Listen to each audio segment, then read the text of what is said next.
Sometimes the most powerful moments happen when we least expect them. In a world where technology dominates our connections and genuine emotions seem harder to find, two souls connected through 88 black and white keys in a way that reminded everyone watching what it truly means to be human. This is not just a story about music.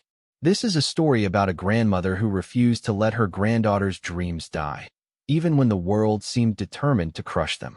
This is about the moment when love transcended words, when melody became medicine, and when a simple piano bench became the bridge between generations, healing wounds that had festered for years. What happened that evening didn't just move hearts, it changed lives forever. Catherine Williams had always believed that some bonds were unbreakable, even when life tried its hardest to sever them. At 73 years old, she sat in her small apartment overlooking the busy streets of downtown Portland, her weathered hands tracing the dust that had accumulated on her old, upright piano. The instrument had been silent for nearly 2 years now, ever since the incident that had torn her family apart and left her granddaughter Charlotte living 3 states away with her father. The morning light streamed through her lace curtains, illuminating the framed photographs that lined the piano's surface. Most of them featured a young girl with bright green eyes and auburn curls, sitting at this very piano with her fingers poised over the keys. Charlotte had been just 5 years old when Catherine first introduced her to music, and by age 10, she was already playing pieces that brought tears to the eyes of anyone who listened. The child had possessed something special, something that couldn't be taught or learned from books. She had music in her very soul. Catherine's daughter, Margaret, had never understood this gift. She saw Charlotte's passion for music as an impractical distraction from more important things like mathematics, science, and preparing for a stable career. The arguments between mother and daughter had grown more frequent and more heated as Charlotte approached her teenage years. Margaret wanted her daughter to focus on academics, to follow a path that would guarantee financial security. She couldn't understand why anyone would waste time on something as uncertain as music. The final blow had come 2 years ago, just after Charlotte's 13th birthday. Margaret had discovered that Catherine had been secretly paying for Charlotte's advanced piano lessons and had even started a college fund specifically for music school. The confrontation had been devastating. Words were spoken that couldn't be taken back. Accusations were made that cut deep into old wounds. And by the time the dust settled, Margaret had packed up her belongings and Charlotte's things and moved across the country to Colorado, where her ex-husband lived. Catherine hadn't seen Charlotte since that terrible day. Phone calls were monitored and brief. Video calls were forbidden. Margaret had made it clear that Catherine's influence on Charlotte was no longer welcome, and any attempts to encourage the girl's musical aspirations would result in a complete cutting of ties. Catherine had been forced to watch from a distance as her granddaughter's light slowly dimmed, as the spark that had once burned so brightly began to fade under the weight of expectations and restrictions. The old woman rose from her chair and walked to the window, watching as people hurried past on the sidewalk below. Each of them had their own stories, their own dreams, their own heartaches. She wondered how many of them had been forced to give up something they loved. How many had been told that their passions weren't practical or worthwhile? The world seemed to have lost its appreciation for beauty, for the things that made life worth living beyond mere survival. Catherine's own musical journey had begun in childhood, much like Charlotte's. Her mother had been a piano teacher, and their small house had always been filled with the sounds of scales, etudes, and classical pieces. Catherine had shown promise, enough that her teacher had suggested she pursue music seriously. But that was in 1945, and women of her generation were expected to marry young and focus on family. Her dreams of performing had been set aside when she met Robert Williams at a church social when she was 19. Robert had been a good man, supportive and kind, but he had never truly understood her need for music. He tolerated her playing, even enjoyed it sometimes, but he saw it as a pleasant hobby rather than an essential part of who she was.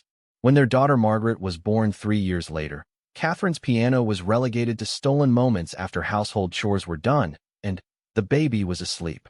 As the years passed, and life became more demanding, those moments became fewer and fewer.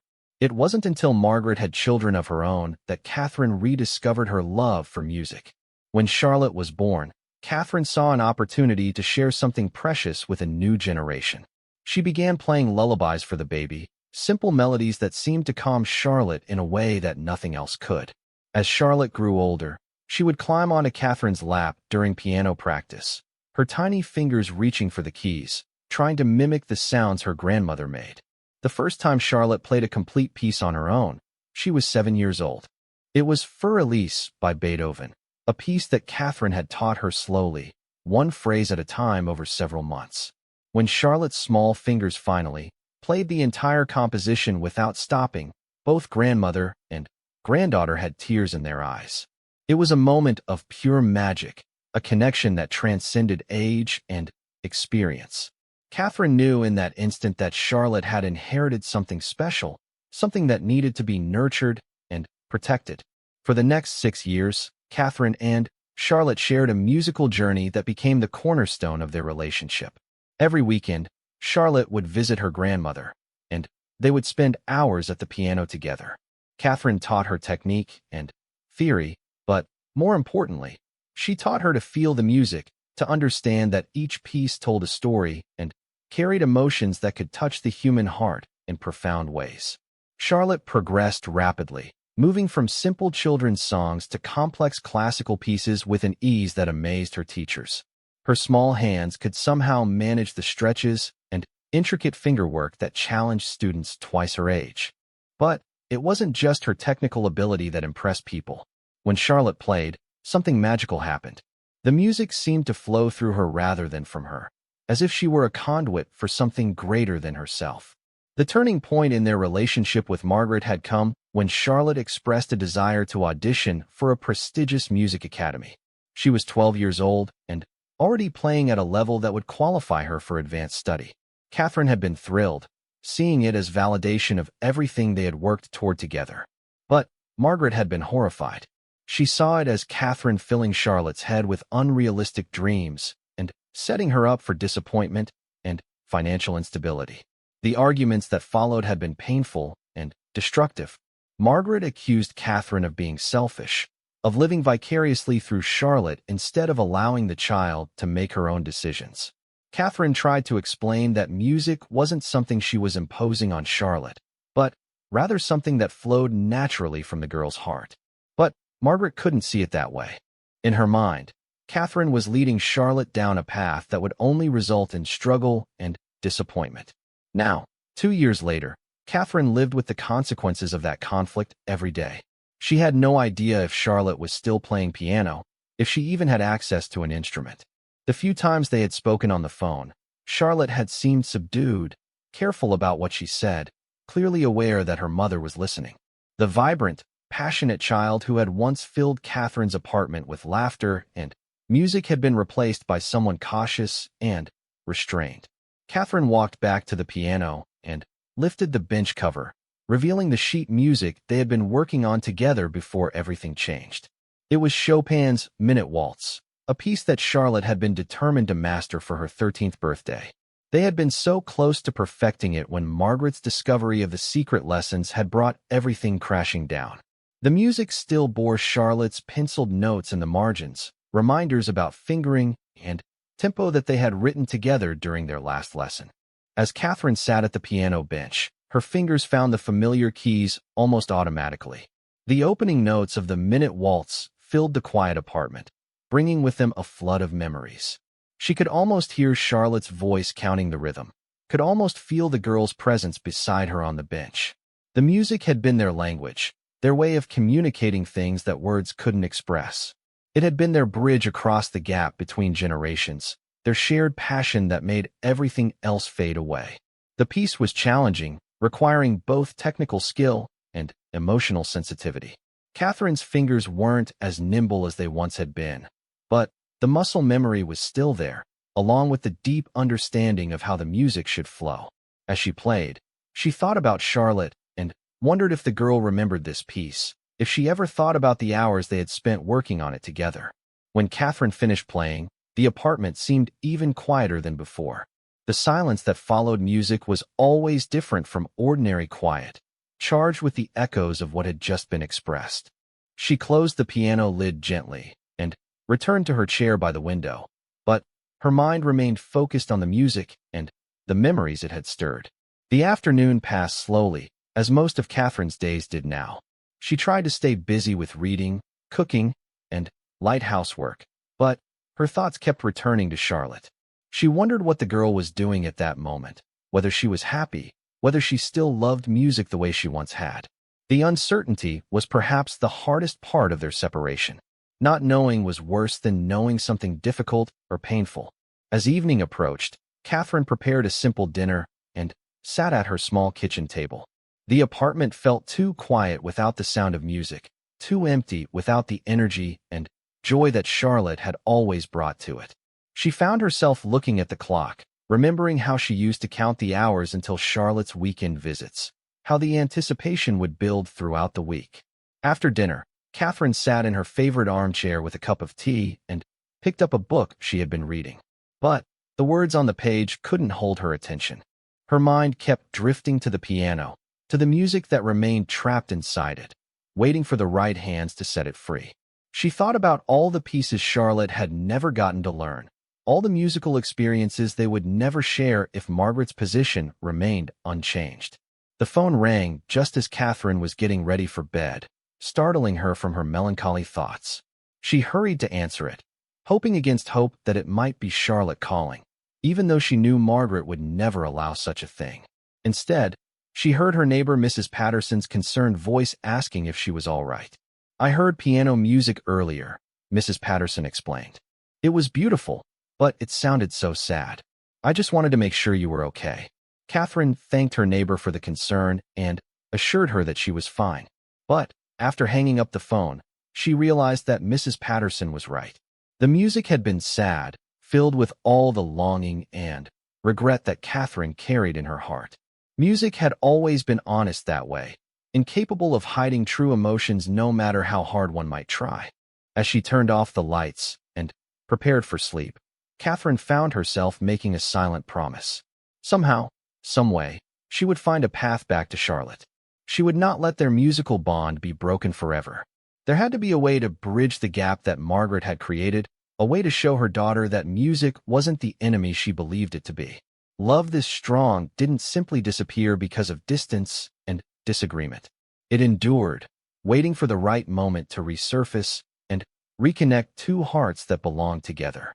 The last thing Catherine saw before closing her eyes was the moonlight streaming across her piano, illuminating the keys that held so many memories and so much hope for the future. Tomorrow would bring new possibilities, and Catherine would be ready to embrace whatever chance might come her way to rebuild the relationship that meant everything to her. In her dreams that night, Catherine heard Charlotte playing again, her music filling the apartment with joy and life. It was a dream worth holding on to, a dream that would sustain her through whatever challenges lay ahead. The music lived on in both their hearts, and music, Catherine knew, had a way of finding its way back home. 3 months had passed since Catherine's sleepless night of musical memories when an unexpected phone call changed everything. She was watering her small collection of houseplants on a Tuesday morning when the phone rang. The voice on the other end was unfamiliar but warm, introducing herself as Linda Morrison, a social worker from Denver, Colorado. "Mrs. Williams," Linda began carefully, "I'm calling about your granddaughter Charlotte. I understand there's been some family tension, but I need you to know that Charlotte has been struggling quite a bit lately. Her father contacted our office because he's concerned about her emotional well-being." Catherine's heart raced as she set down her watering can and gripped the phone tighter. She hadn't heard Charlotte's father's name, David, spoken in their family for years. After the divorce, Margaret had made it clear that any mention of him was unwelcome, even though he had always been a kind and supportive father to Charlotte. "What kind of struggling?" Catherine asked, her voice barely above a whisper. Linda explained that Charlotte had been exhibiting signs of depression since moving to Colorado. Her grades had dropped significantly, she had withdrawn from social activities, and, most concerning of all, she had stopped eating regularly. David had tried various approaches to help his daughter, including counseling, but Charlotte remained largely unresponsive to treatment. She spent most of her time in her room, barely speaking to anyone. During one of her therapy sessions, Linda continued, Charlotte mentioned that she used to play piano with her grandmother. When the therapist asked about it, Charlotte broke down completely. It was the first real emotional response they'd gotten from her in months. The therapist believes that reconnecting with music might be key to helping Charlotte recover. Catherine felt tears welling up in her eyes. She had suspected that Charlotte might be struggling, but hearing it confirmed was heartbreaking. The vibrant, joyful child she remembered seemed so far away from the depressed teenager Linda was describing. "What exactly are you asking of me?" Catherine inquired, though her heart was already racing with possibilities. Linda explained that David was requesting Catherine's help, despite knowing it would likely cause conflict with Margaret. He felt that Charlotte's well-being was more important than maintaining family peace. The social worker had convinced Margaret to allow a supervised visit, though she had agreed reluctantly and with strict conditions. "Margaret has agreed to let Charlotte spend 1 week with you," Linda said. "But there are rules. Charlotte is not to take any music lessons during the visit. She's not to be enrolled in any musical programs. This is meant to be a therapeutic visit focused on family connection, not music instruction." Catherine's heart sank at the restrictions, but she immediately agreed to the terms. Any chance to see Charlotte was better than no chance at all. They arranged for Charlotte to visit the following month, and Linda promised to call with flight details as soon as everything was finalized. After hanging up the phone, Catherine sat in stunned silence for several minutes. The news was both wonderful and terrifying. She would finally see Charlotte again, but the girl she was about to meet was clearly very different from the happy child she remembered. The weight of responsibility felt enormous. What if she couldn't help? What if Charlotte had changed too much? What if the musical connection they had shared was gone forever? Over the next few weeks, Catherine threw herself into preparing for Charlotte's visit. She cleaned the apartment from top to bottom, stocked the kitchen with all of Charlotte's favorite foods, and even bought new bedding for the guest room. But the most difficult decision involved the piano. Should she leave it uncovered and accessible, or should she respect Margaret's wishes and keep it closed? After much deliberation, Catherine decided to leave the piano as it always was. Music had been such an integral part of their relationship that hiding it seemed dishonest. She wouldn't encourage Charlotte to play if the girl didn't want to, but she wouldn't hide their shared passion either. The day of Charlotte's arrival, Catherine was a bundle of nerves. She had barely slept the night before, worrying about how different Charlotte might be, how strained their interaction might feel after 2 years of separation. When the taxi pulled up outside her building, Catherine's hands were shaking as she buzzed Charlotte up to the apartment. The young woman who walked through Catherine's door was almost unrecognizable. At 15, Charlotte had grown several inches taller, but she seemed to have lost weight rather than gained it. Her once bright green eyes looked dull and distant, and her beautiful auburn hair hung limp around her shoulders. She wore oversized clothes that seemed to swallow her thin frame, and she moved with the slow, deliberate steps of someone much older. "Hello, Grandma," Charlotte said quietly, her voice barely audible. Catherine wanted to rush forward and embrace her granddaughter, but something in Charlotte's posture warned her to be gentle. Instead, she approached slowly and opened her arms, allowing Charlotte to decide whether to accept the hug. After a moment's hesitation, Charlotte stepped forward and allowed herself to be held, though her body remained stiff and unresponsive. "I'm so glad you're here," Catherine whispered, fighting back tears. "I've missed you more than you can possibly imagine." Charlotte's response was a barely perceptible nod. She seemed to be looking everywhere except at her grandmother's face, as if direct eye contact was too painful or difficult. When her gaze finally landed on the piano, she stopped moving entirely. For a long moment, she stared at the instrument as if it were a ghost from another life. "I see you still have the piano," Charlotte said, her voice carefully neutral. "Yes," Catherine replied simply. "Would you like to sit down? I made your favorite cookies yesterday." The first few days of the visit were challenging. Charlotte was polite but distant, responding to questions with short answers, and spending long periods staring out the window or reading quietly in her room. She ate very little despite Catherine's attempts to tempt her with favorite foods, and she seemed to tire easily, napping frequently throughout the day. Catherine tried various activities to engage her granddaughter. They went for walks in the park where Charlotte had played as a child, visited the library where they used to check out books together, and even went to see a movie. But nothing seemed to spark any real interest or enthusiasm. Charlotte participated in these activities mechanically, as if she were going through the motions of normal behavior without actually feeling anything. The piano remained a silent presence in the apartment.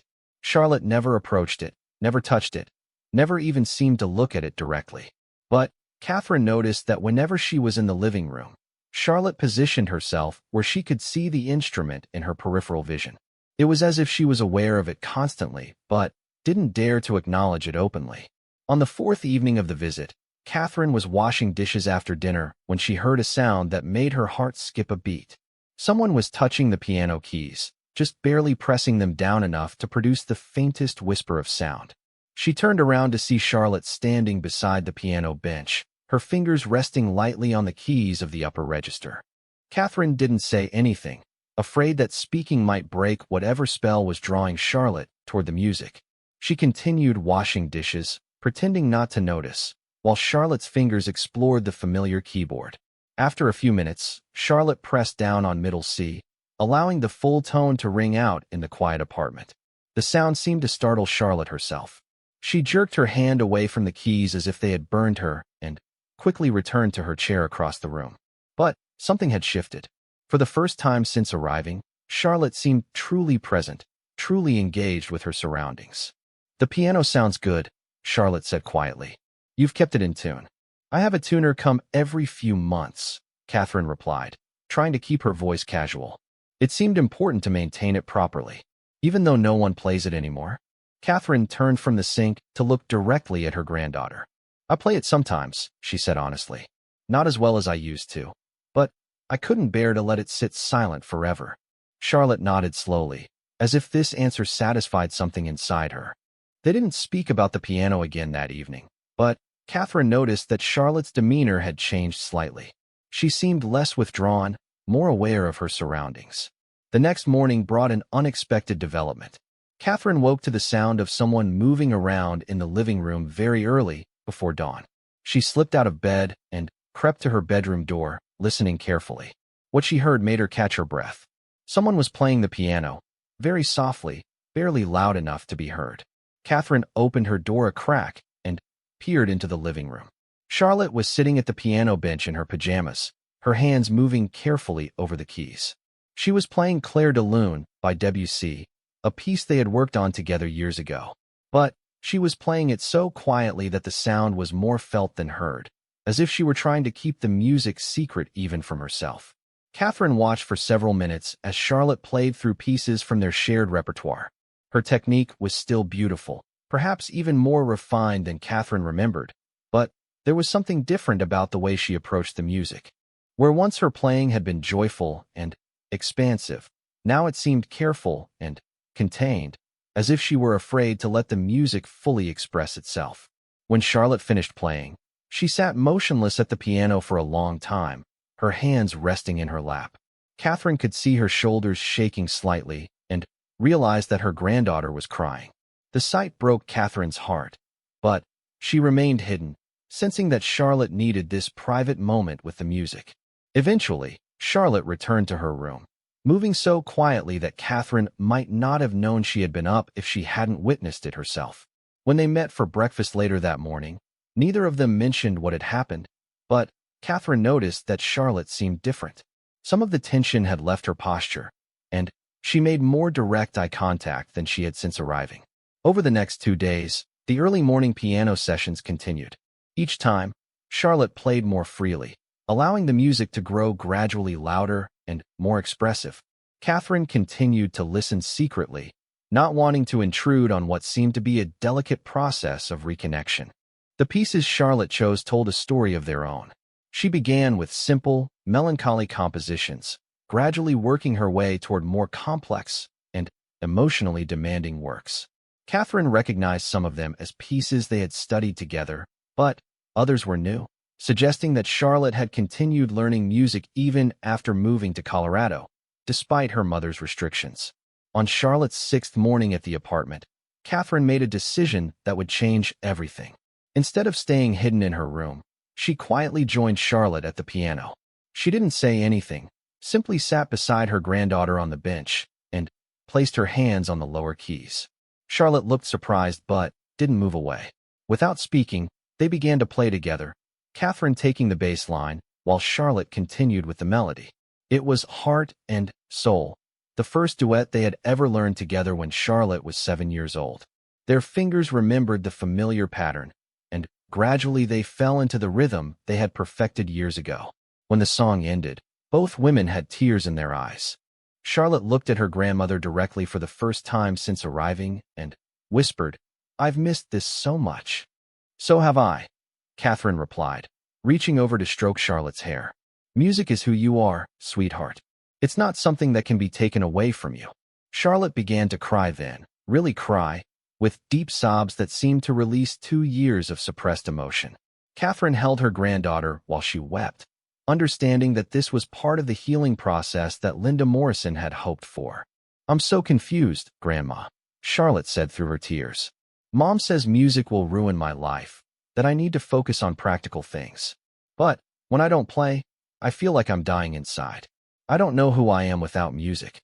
Catherine chose her words carefully, knowing how important this moment was. "Music isn't something you choose, Charlotte. It's something that chooses you. Some people are called to be doctors or teachers or engineers, and that's wonderful. But you were called to be a musician. Fighting against that calling is what's making you so unhappy." They talked for hours that morning about music and dreams and the courage required to follow one's passion despite opposition. Catherine shared stories from her own youth, about the musical dreams she had set aside and the regret she had carried for decades. She told Charlotte about the joy she had found in sharing music with her, how teaching her granddaughter had reawakened her own love for the art form. "But what about Mom?" Charlotte asked. "She'll never understand. She thinks I'm throwing my life away." "Your mother loves you," Catherine said gently. "She's afraid for you because she doesn't understand what music means to people like us. Her fear makes her believe that pursuing music is risky and impractical. But love and fear sometimes make people do things that hurt the people they're trying to protect." As Charlotte's visit neared its end, Catherine knew she had to make a difficult decision. The transformation in Charlotte over the past few days had been remarkable. The withdrawn, depressed teenager who had arrived was beginning to show glimpses of the vibrant young woman she was meant to be. But Catherine also knew that sending Charlotte back to a situation where her musical nature was suppressed would likely undo all the progress they had made. That evening, Catherine called Linda Morrison and explained what had happened during the visit. She described Charlotte's depression, her early morning piano sessions, and the breakthrough they had experienced together. Most importantly, she shared her conviction that Charlotte's mental health was directly connected to her ability to express herself musically. "I know this wasn't supposed to be about music," Catherine said, "but I can't ignore what I've seen this week. This child is suffering because she's being denied something essential to her nature. Something needs to change, or I'm afraid we're going to lose her completely." Linda listened carefully and promised to discuss the situation with Charlotte's therapist and father. She agreed that the improvement in Charlotte's mood and behavior was significant and needed to be taken seriously when planning her future treatment. On Charlotte's last morning, they sat at the piano together one final time. This time, Charlotte chose to play the Minute Waltz, the piece they had been working on when everything fell apart.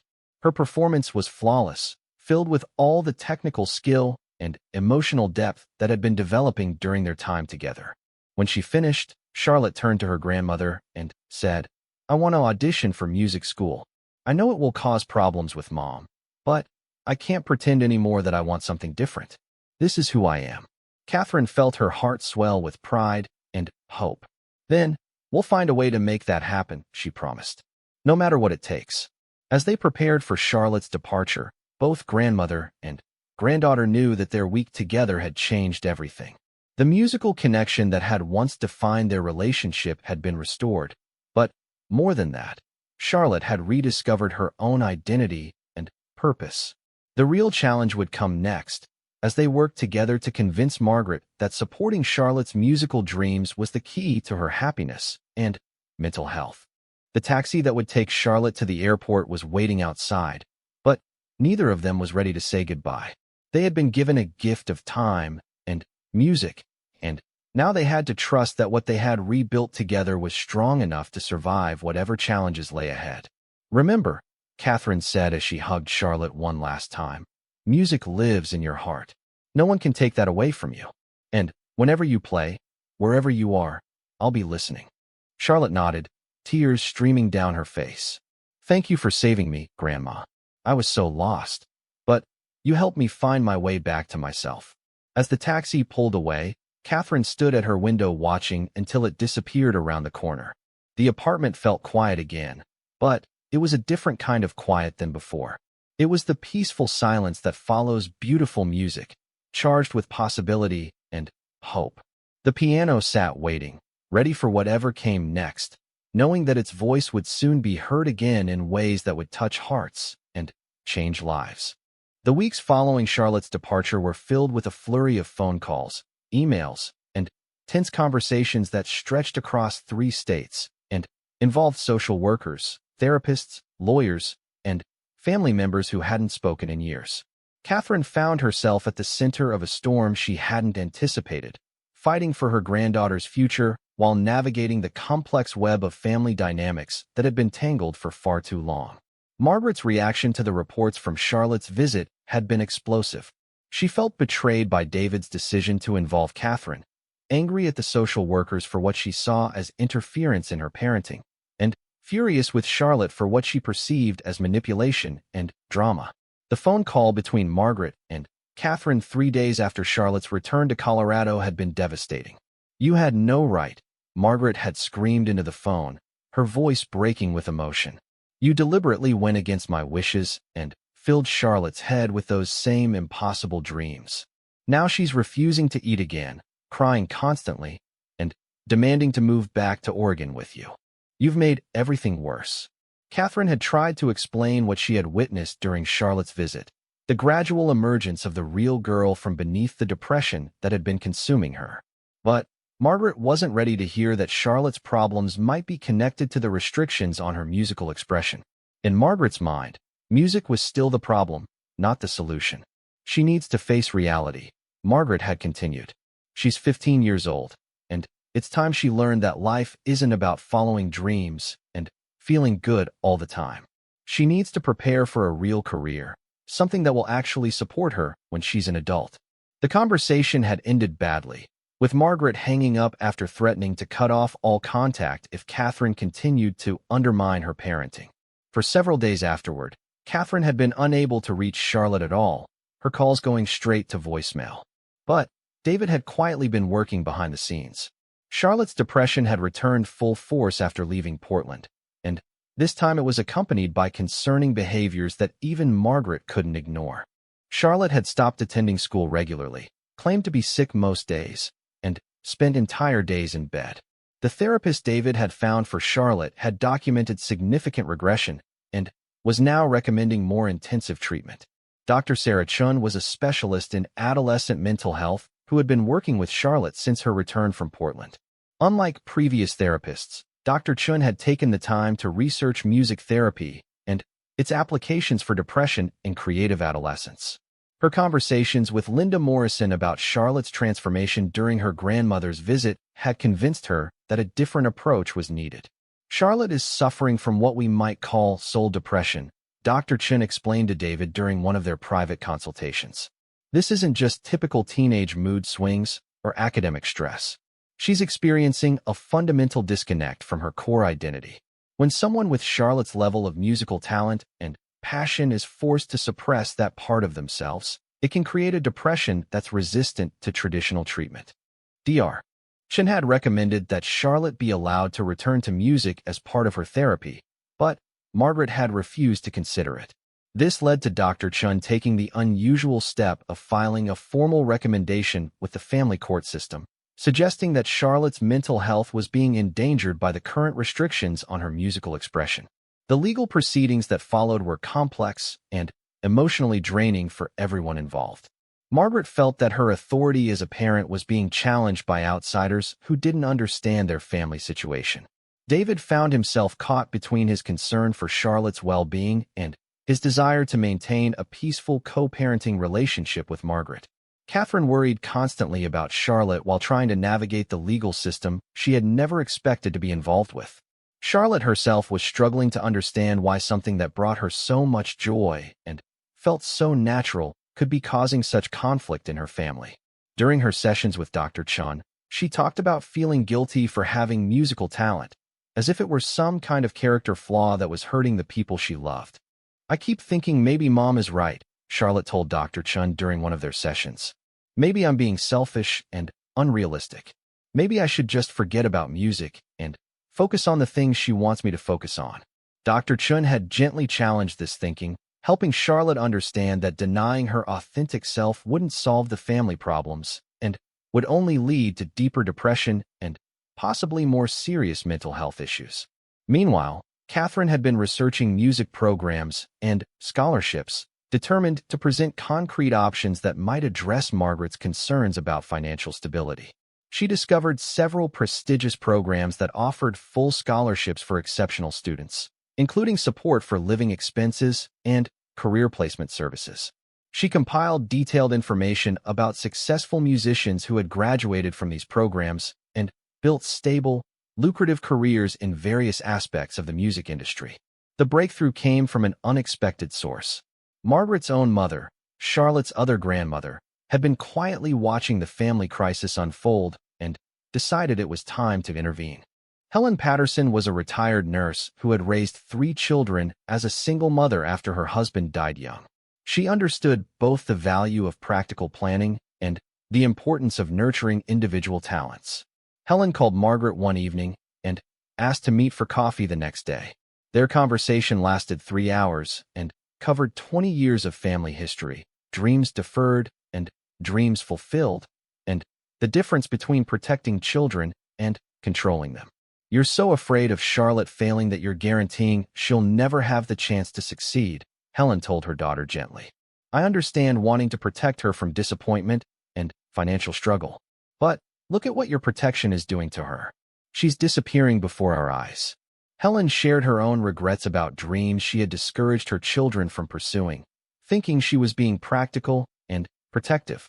She talked about watching her own creativity wither as she focused solely on survival and stability, and how she had promised herself her children and grandchildren would have more opportunities than she had been given. "Charlotte isn't asking to run away and join the circus," Helen continued. "She's asking for support in developing an extraordinary gift that could lead to any number